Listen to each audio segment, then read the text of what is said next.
Il y a de cela quelques semaines, le président français Emmanuel Macron a porté une accusation gravissime vis-à-vis de la Russie en disant purement et simplement que la Russie était, je cite, une puissance de déstabilisation de l'Afrique à travers des milices privées qui viennent faire de la prédation, des exactions sur les populations civiles. Écoutez vous-même. Écoutez, j'aime pas ces termes qui sont définitifs parce que la diplomatie, c'est pas ça. Ce qui est vrai, c'est qu'aujourd'hui, la Russie s'est mise de son propre chef dans une situation qui est de ne plus respecter le droit international, de redevenir, au fond, l'une des seules puissances coloniales du XXIe siècle, en menant une guerre d'empire auprès de son voisin l'Ukraine.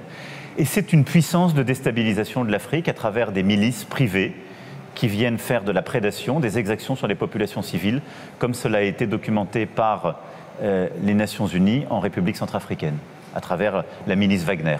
Donc je pense que par les choix aujourd'hui qui sont les siens, la Russie ne joue pas un rôle bénéfique pour la communauté internationale. Merci, Monsieur le Président, de nous avoir accordé. Avant de regarder la poutre qui est dans l'œil de ton voisin, enlève la paille qui est dans ton propre œil.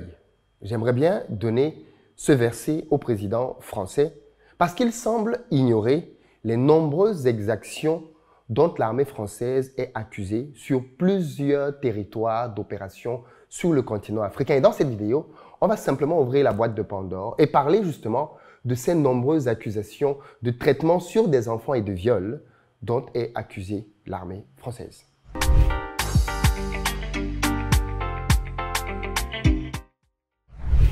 Salut à toi, bienvenue sur ma chaîne, moi c'est Philippe Simo. Ici on parle de business, de mindset, de développement de l'Afrique. Donc si tu veux participer à tout ça, tu t'abonnes. Pour ceux d'entre vous qui êtes en Côte d'Ivoire ou qui arrivez prochainement à Abidjan, vous nous contactez si vous cherchez un véhicule pour vous déplacer avec ou sans chauffeur en fonction de votre budget. Pick-up, SUV, berline, on a ce qu'il vous faut. Et puis si vous cherchez plutôt un appartement de bon standing, proche de toutes les commodités, là aussi, on a ce qu'il vous faut. Dans la barre de description, vous avez un lien, vous pouvez vous enregistrer très facilement. Et puis enfin, si vous cherchez plutôt une maison pour vous, pour votre famille, pour un investissement, contactez-nous, nous construisons des maisons. Et tous les samedis à 15 h, nous organisons des visites sur site pour vous permettre de toucher du doigt les réalisations que nous accomplissons. Aujourd'hui, je veux parler d'un sujet quasiment tabou, les exactions commises par l'armée française. Il se trouve que depuis quelques mois maintenant, le président français redouble de propos assez accusateurs et parfois même gravissimes vis-à-vis de la Russie. On sait tous qu'il y a le conflit russo-ukrainien qui mobilise l'attention de la communauté internationale et que dans ce cadre-là, la France est clairement dans une opposition vis-à-vis de la Russie. Et il se trouve que désormais, le champ de bataille entre l'Occident et la Russie se ramène en Afrique. Et donc, on voit que aujourd'hui, dans plusieurs pays, Burkina, Mali, Niger, la France est en train de perdre pied, peut-être au profit de la Russie. Et donc, il y a un discours de plus en plus offensif qui fait dire des choses parfois gravissimes. La milice Wagner, qui est une milice privée, du moins qu'il a été pendant très longtemps, est accusée d'exactions sur différents territoires en Afrique, notamment en République centrafricaine. Alors, je n'ai pas d'éléments pour dire que ces accusations sont fausses. Vous connaissez un peu mon principe ici. Personne n'a de chèque en blanc. Peut-être qu'effectivement, Wagner commet des agressions, et ça doit être bien évidemment dénoncé. Il n'est pas question de dire que les Russes sont les gentils, les Français sont les méchants. Absolument pas du tout. Il faut pouvoir analyser les éléments sur la base des faits. Donc, effectivement, Wagner a cette réputation qui lui est collée au dos. C'est une milice apparemment qui ne respecte rien, qui arrive et qui fait beaucoup de désordre. Patati, patata. OK. Mais, comme souvent, c'est très surprenant quand des personnes viennent tenir ce genre de propos sans considérer leur propre passif. Il se trouve que l'armée française est régulièrement accusée d'avoir commis des exactions gravissimes sur des enfants mineurs sur le continent africain. Restons en Centrafrique, pays dans lequel le président français parle de Wagner et de ses agressions sur les populations. Je vais vous lire quelques extraits maintenant d'un article publié sur le site des Nations Unies. Quand même. L'article relate effectivement les faits qui se sont produits en Centrafrique. Voici quelques éléments.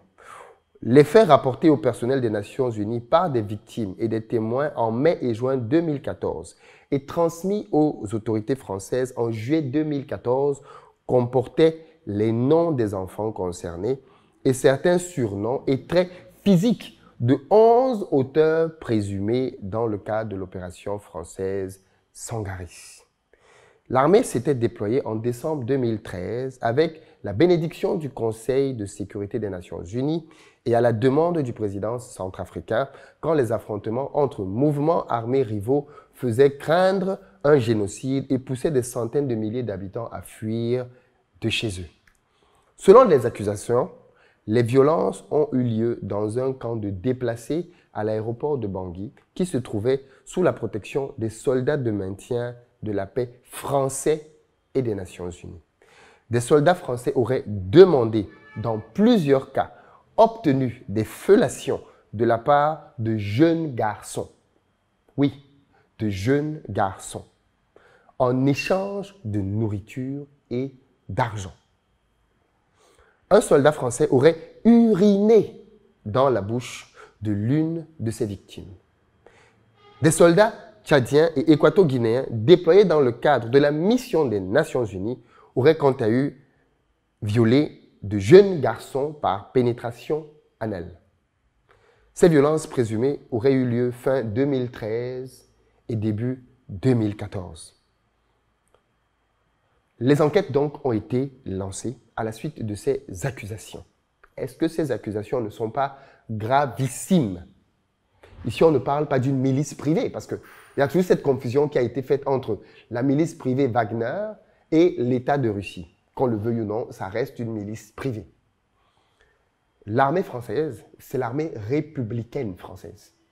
Il ne s'agit pas ici d'un groupe privé français qui serait accusé d'exaction. On parle bien de soldats français qui représentent la France sur des terrains d'opération et qui seraient coupables d'actes aussi horribles que ceci. Aussi horribles que ceci sur des jeunes enfants africains. C'est donc très surprenant quand le président français vient aujourd'hui prendre la position du donneur de leçons à la Russie. Comment ceci a été réglé? L'article est long. Je ne vais pas pouvoir vous le lire dans les détails. Je vais vous mettre le lien en barre de description pour que vous puissiez vous-même aller lire comment est-ce que les faits se sont déroulés, les enquêtes françaises là-dessus. Mais ce que je peux vous dire, de manière très simple, c'est qu'à la fin, la justice française a estimé qu'on était là face à un non-lieu. Oui, vous avez entendu, conformément aux réquisitions du parquet, les juges ont écarté la perspective d'un procès au terme d'une enquête. Tenez-vous tranquille, il n'y a même pas eu de procès. Les gars ont commis apparemment des forfaits et on a estimé qu'il n'y a pas assez d'éléments pour pouvoir poursuivre ces soldats. Et donc, pouf, on laisse tomber le dossier. Voilà ce qui est arrivé après de telles accusations, aussi gravissimes. Mais si ça ne crée pas un sentiment d'impunité, est-ce que ça ne donne pas le sentiment à d'autres qu'ils peuvent faire à peu près ce qu'ils veulent sur les terrains d'opération en Afrique et puis que derrière, ils ne courent quasiment aucun risque? Comment expliquer et comprendre ça? Vous savez ce qui est plus grave? C'est qu'il n'y a pas qu'en République centrafricaine que ce genre d'accusation pèse sur l'armée française. De telles accusations sont portées sur l'armée française, au Burkina Faso aussi. L'année dernière, en 2022, je ne sais pas si vous l'avez suivi, mais il y a eu un documentaire sur le Rwanda, Le silence des mots, qui a été diffusé sur Arte. Et dans ce documentaire, 3 Rwandaises livrent à visage découvert leurs témoignages sur les agressions sexuelles qu'elles auraient subies de la part de soldats français en 1994. 1994. Elles auraient subi des agressions sexuelles de la part des soldats français. Ça commence à faire beaucoup quand même. On est d'accord? Ça commence à faire beaucoup de territoire. Le Rwanda, la RCA, le Burkina, et peut-être même que je laisse d'autres, parce que là, ce sont juste les quelques sites sur lesquels j'ai vu des articles quand j'ai voulu traiter cette question. Et derrière, impunité, même pas de procès. Même pas de procès. Donc quand le président français vient dire que la milice Wagner aurait commis des exactions sur les populations, peut-être, une fois de plus, je laisse le bénéfice du doute. Mais est-ce qu'il est à la tête d'un pays exemplaire? Est-ce que la France aujourd'hui est exemplaire dans la tenue de ses militaires sur ses opérations en Afrique? Est-ce qu'on pourrait se placer dans la position d'un donneur de leçons quand son propre pays, les propres soldats, payés par le contribuable français, sont accusés en Afrique d'exactions aussi gravissimes et que l'on parvienne à trouver le moyen de fermer les dossiers sans même qu'on en arrive à des procès? Dans tous les cas, il faudrait bien que les personnes qui communiquent sachent que la nouvelle génération africaine n'oublie rien. La nouvelle génération africaine a de la mémoire. Elle se souvient des dossiers. La nouvelle génération africaine n'est donc plus manipulable à souhait. Elle sait tirer ses propres conclusions. Si la Russie commet des exactions, bien évidemment qu'ils seront traités conformément à ces exactions. Si la Russie vient faire des choses sales sur le continent africain, ils seront traités conformément à ça. On n'a pas besoin que ce soit le président français, américain ou je ne sais pas tout de quel autre pays qui vienne nous aider à réfléchir ou à savoir qui est bon, qui n'est pas bon, qui est un bon partenaire, qui n'est pas un bon partenaire, qui déstabilise, qui ne déstabilise pas. Arrêtons les enfantillages. Les Africains sont assez matures pour choisir avec qui ils travaillent et dans quelles conditions ils travaillent.